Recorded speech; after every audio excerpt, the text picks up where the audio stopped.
So I have about 300 kinds of Haworthias. You want me to introduce each of them? Perhaps not.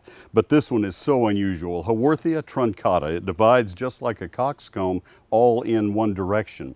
We're going to go to the Farmers Branch Community Garden now. I went there last year for the first time and I was dazzled at what they have done. Let's see how they're getting ready for spring. Greetings and welcome to the City of Farmers Branch Community Garden. My name is Pam Smith. I work for the City of Farmers Branch as the Park Landscape Manager, and one of my projects and my favorite projects is out here at the Community Garden. If you'll notice around me today we have a little bit of snow, but those of you who are from North Texas know that this is entirely possible as late as April. Probably the most important part of gardening is going to be making sure that you have good soil. And one of the most important elements of that good soil is compost. So if you're fortunate enough and you've been working your compost pile and it's ready, what you want to do is you want to screen it before you put it into the garden. So I have my little pail, my little bucket here. I'm going to put my screen on top of it. And we're just going to simply take it by the fork and put it on top of that screen. And once I get it on the screen, I'm just going to kind of sift it through. So what you will see now is I've got some nice, good, rich, crumbly stuff that's going to add quite a bit of fertility to our soil. Our clay is fertile, but this is going to help even more. One of the good practices in the fall, if you're not going to grow vegetables throughout the wintertime, is to put in a cover crop. So we're going to go over to another plot out here where we've planted a cover crop and talk about turning that in. Here we have one of our plots where the gardener has chosen to put down a cover crop. The particular crop this gardener used is a cereal rye.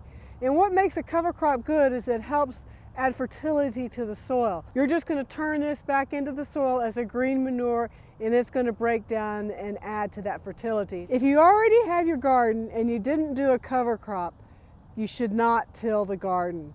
Think about all that work you put into that garden all growing season to get that structure growing, to get all that activity growing in the soil.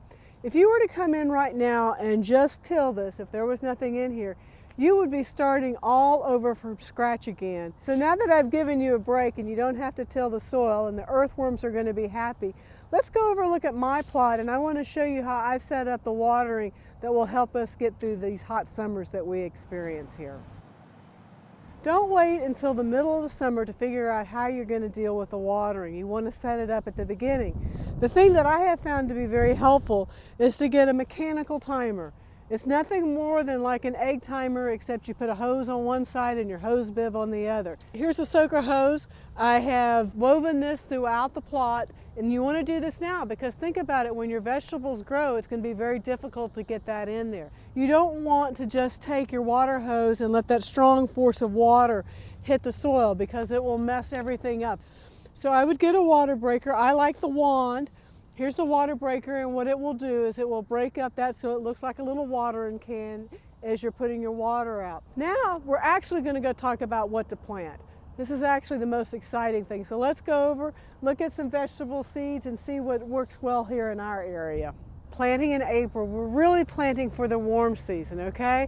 So it's past time to do our cold season crops. So I brought along a couple of packages to get your creative juices flowing.